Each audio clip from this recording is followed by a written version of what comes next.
Subscribe చేసేటప్పుడు పక్కనే ఉన్న గంట సింబల్ ను నొక్కి యాక్టివేట్ చేసుకోండి. ఆల్రెడీ సబ్స్క్రైబ్ చేసిన వాళ్ళు కూడా దయచేసి బెల్ బటన్ ను యాక్టివేట్ చేసుకోండి.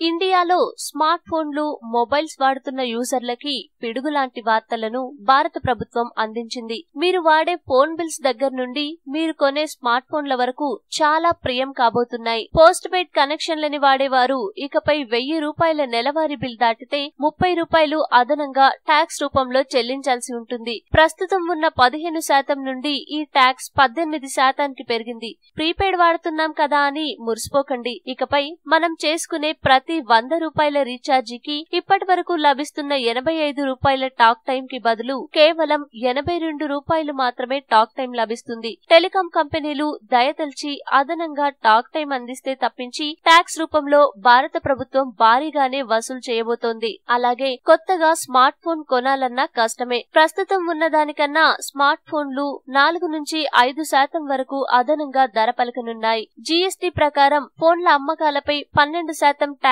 చెల్లించవలసి ఉంటుంది. ఇండియాలో తయారవుతున్న ఫోన్లపై ఇది తీవ్ర ప్రభావం చూపించబోతోంది. ఇప్పటి వరకు ఇండియాలో తయారైన ఫోన్లకి ట్యాక్స్ తక్కువ పడేది. కానీ తాజా జీఎస్టీతో అన్ని ఫోన్లు ప్రియం కాబోతున్నాయి. 18% జీఎస్టీని నిర్ణయించడంపై టెలికాం రంగం తీవ్ర నిరుత్సాహాన్ని వ్యక్తం చేసింది. జూలై 1 నుండి ఈ ట్యాక్స్ అమల్లోకి వస్తుంది. ఈ వీడియో మీకు నచ్చితే లైక్ చేయండి, అందరికీ షేర్ చేయండి, కానీ సబ్స్క్రైబ్ చేయడం మాత్రం మర్చిపోకండి.